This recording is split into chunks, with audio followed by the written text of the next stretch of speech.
welcome to our Bible Ponder for this week.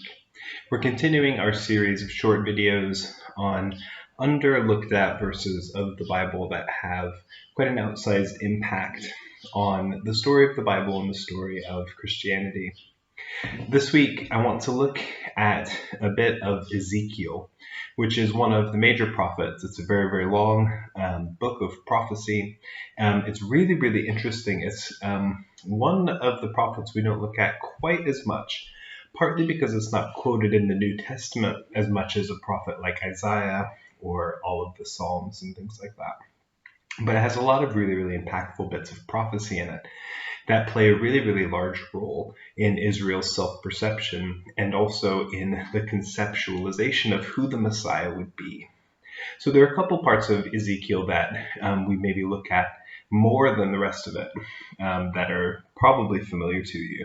One is the idea of the Good Shepherd, of God saying to Ezekiel, "There are no good shepherds in Israel. None of you look after the people of Israel, but I will come. I myself will come and be the good shepherd," which then is echoed in Jesus's talk of being the good shepherd and in fulfilling that prophecy. And that's in Ezekiel 34. And then in Ezekiel 37, we have Ezekiel's vision of the valley of dry bones coming to life with the breath of God breathing on them and then being raised up, and that being the people of Israel, which then is echoed in the book of Acts when the breath of God comes like a wind, and also in the end of John when Jesus breathes on the disciples and says, "Receive the Holy Spirit." So those are two parts of Ezekiel that we're maybe a bit more familiar with. But there's one sort of bookended vision that I think is really, really important. And the first bit of that comes in Ezekiel chapter 10. In Ezekiel chapter 10, if you have a Bible with paragraph titles or titles over bits of it, which is added by the editors, the title for this chapter is usually something akin to "God's glory leaves Jerusalem" or "God's glory leaves the temple." And that is essentially what happens.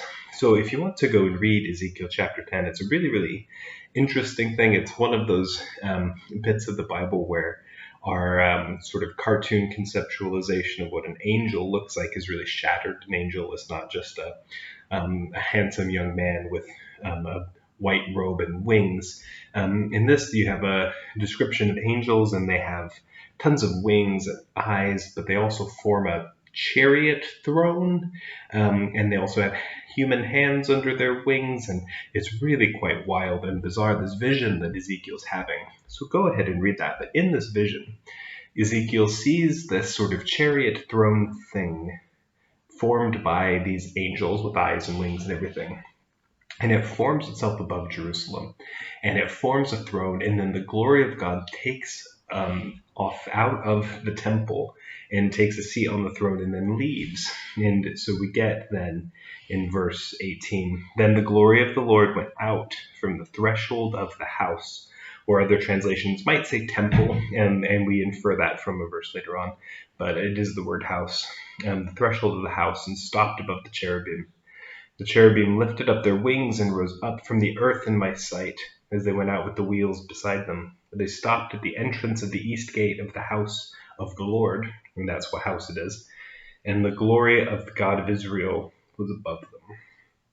So remember a few weeks ago we talked about the construction of the tabernacle, and how when they build the tabernacle, we have then God coming to dwell there above the cherubim on the Ark of the Covenant, and that would be God's throne, and that would be God's place among the people of Israel.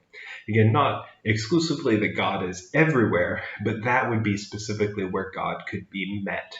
And so for this vision in Ezekiel there, to have a vision of, because of Israel's sin, because of Israel's unfaithfulness, the Spirit of God actually leaving the temple. It's not even just that Israel's in trouble or Israel's been invaded or something's going wrong. God is actually leaving the temple.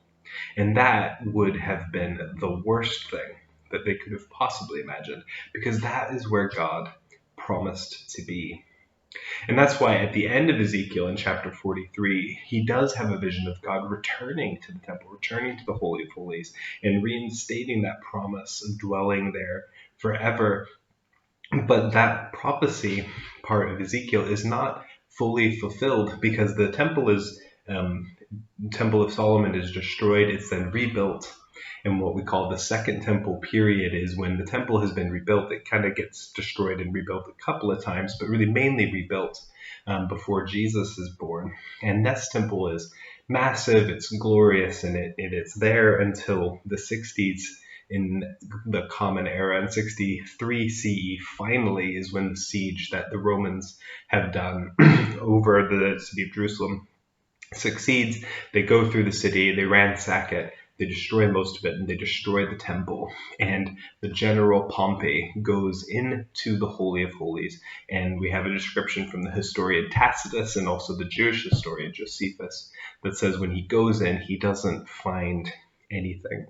Now, he finds treasures, but he doesn't find the Ark of the Covenant, and he doesn't find God. Now, for Tacitus, that's them saying, well, he went in and he didn't find God. But the fact that there is nothing there isn't even an ark. For some Jewish people at the time of Jesus, there was a thought that Ezekiel 10 had happened, that vision had been enacted, that God had left, but Ezekiel 43 hadn't quite happened yet.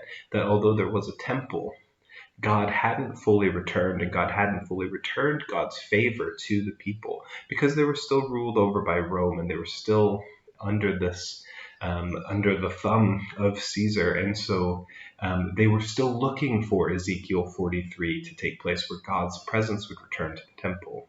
And so then when Jesus dies and the temple curtain is torn, it is almost as symbolically saying that, okay, Ezekiel 3 isn't going to be fulfilled in the same way, where you're going to have a temple, a literal Holy of Holies, and God returning. But what you will have is now the temple is extended and God's presence is now with us. And then you get that New Testament theology of the church becoming the temple where God dwells. And so it's a fulfillment of prophecy, but it's again a twist in the way that often it is for Jesus in the early church, where they see these Old Testament passages and they see them fulfilled, but they see them fulfilled not in a literal sense of the people of Israel, but in a new way, in a surprising and incredibly more welcoming and more open sort of way. So that is our sort of under talked about text for today, Ezekiel 10 and God leaving the temple. Thanks for joining us, and I hope you have a good week. Bye-bye.